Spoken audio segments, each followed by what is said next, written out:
ગુજરાતના શહેરોમાં આજકાલ એક નાટક ભજવાઈ રહ્યું છે અને એ ચર્ચાના એરણે છે કારણ કે એનો જબરજસ્ત વિરોધ થઈ રહ્યો છે અને એ નાટક છે નાથુરામ ગોડસેના જીવન ઉપરનું આ નાટક છે, જેમાં રાજકોટ અને જામનગરમાં ગઈકાલે પરમ દિવસે વિરોધ થયો હતો અને એ પછી અમદાવાદમાં પણ આ નાટક થવા જઈ રહ્યું હતું, ભજવાવા જઈ રહ્યું હતું. એ પહેલા વિરોધ પ્રદર્શન થયો છે. એનએસયુઆઈ, કોંગ્રેસ અને સ્થાનિકો આ વિરોધમાં જોડાયા હતા. સવાલ ઉઠી રહ્યા છે કે ગાંધીના ગુજરાતમાં ગાંધીના હત્યારા ગોડસેને હીરો બનાવવાના પ્રયત્નો કેમ કરવામાં આવી રહ્યા છે? આ નાટક કેમ થઈ રહ્યું છે? ગોડસેને કેમ મોટો કરવામાં આવી રહ્યો છે? એ સવાલ સાથે વિરોધ થઈ રહ્યો છે. અમદાવાદમાં જ્યાં નાટક થવાનું હતું એ પહેલા વિરોધ કરવામાં આવ્યો હતો. રાજકોટમાં જ્યાં 2 દિવસ પહેલા હેમુ ગઢવી હોલમાં આ નાટક ભજવાઈ રહ્યું હતું, એ દરમિયાન કોંગ્રેસના કાર્યકર્તાઓ પહોંચ્યા હતા, સ્ટેજ ઉપર તોડફોડ કરી હતી, પોલીસ સાથે ઘર્ષણ થયું અને પોલીસે કાર્યકરોની અટકાયત કરી હતી. જામનગરમાં પણ કોંગ્રેસ દ્વારા વિરોધ પ્રદર્શિત કરવામાં આવ્યો હતો.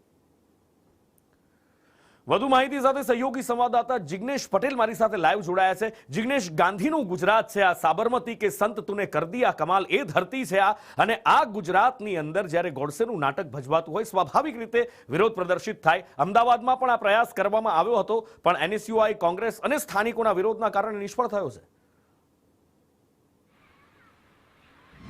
નુપુર, ગાંધીના હત્યારા ગોડસેને શા માટે મોટો કરવામાં આવી રહ્યો છે તેવા સવાલ સાથે કોંગ્રેસ, એનએસયુઆઈ અને સ્થાનિકોએ એક કેમ્પેન શરૂ કર્યું અને જ્યાં જ્યાં હું નાથુરામ ગોડસેનું નાટક ભજવવાનું હતું તે તમામ જગ્યાએ વિરોધ શરૂ કર્યો. આ જે દિવાલો આપ જોઈ રહ્યા છો તે અમદાવાદના પંડિત દીનદયાલ ઉપાધ્યાય હોલના બહારની છે કે જે તમામ જગ્યાએ એનએસયુઆઈ અને સાથે ગોડસે મુર્દાબાદના જે બેનરો છે, જે સ્લોગન છે તે લખવામાં આવી રહ્યા છે. કારણ કે આજે રાત્રે અહીંયા હું નાથુરામ ગોડસેનું નાટક છે તે ભજવવાનું હતું અને તે પહેલા જે વિરોધ કરવામાં આવ્યો તે વિરોધના ભાગરૂપે આજે તે નાટકનો જે શો છે તે શો રદ કરવાની ફરજ પડી છે.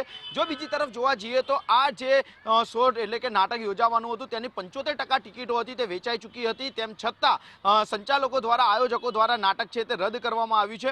તો બીજી તરફ આ આખા જે 2 દિવસનો જે ઘટનાક્રમ થયો તેના અંદર સંગીત નાટક અકાદમી પણ તેના અંદર આવી હતી, કારણ કે તેણે આ નાટક ભજવવાની મંજૂરી આપી હતી. પરંતુ જ્યારે વિવાદ વકર્યો ત્યારે તેમને પણ ફેરવી તોડ્યું કે જે મંજૂરી આપવામાં આવી તે રાજકીય હેતુસર નાટકનું આયોજન ન કરવાની શરતે આપવામાં આવી હતી અને નાટકની શરતોના જે નિયમો છે તેને પાળવાની સૂચના અને તેના આદેશ સાથે જ આ નાટકને ભજવવાની મંજૂરી આપવામાં આવી હતી. પરંતુ જેમ જેમ આ નાટકનો વિરોધ વધતો ગયો, એનએસયુઆઈના લોકો રસ્તા ઉપર ઉતર્યા, કાર્યકર્તાઓ, કોંગ્રેસ રસ્તા ઉપર આવી, સાથે સાથે સ્થાનિકો જોડાયા અને ગાંધીના હત્યારા ગોડસેને મોટો શા માટે કરવામાં આવી રહ્યો છે તેવા સવાલ તંત્રને પૂછવામાં આવ્યા. ત્યારબાદ આખરે તંત્રને તેની ભૂલ સમજાઈ અને આખરે જે શો આજે રાત્રે અમદાવાદમાં યોજાવાનો હતો તેની પરમિશન પણ રદ કરવામાં આવી અને તે શો છે તે પણ રદ કરવામાં આવ્યો. એટલે કે કહી શકાય કે છેલ્લા 3 દિવસની અંદર અમદાવાદના અંદર, રાજકોટ, જામનગર અને ત્યારબાદ અમદાવાદની અંદર જે આખું જે 3 જગ્યાએ નાટક ભજવવાનું હતું, ક્યાંક નાટકમાં વિરોધ થયો તો બીજી જગ્યાએ નાટક ભજવાય તે પહેલા જ વિરોધ થયો અને અંતે હું નાથુરામ ગોડસે નાટક હવે અમદાવાદની અંદર નહીં યોજાય તે પ્રમાણેની સ્પષ્ટ જાહેરાત કરવામાં આવી છે. જીનુપુર. જિગ્નેશ, માહિતી બદલ આભાર.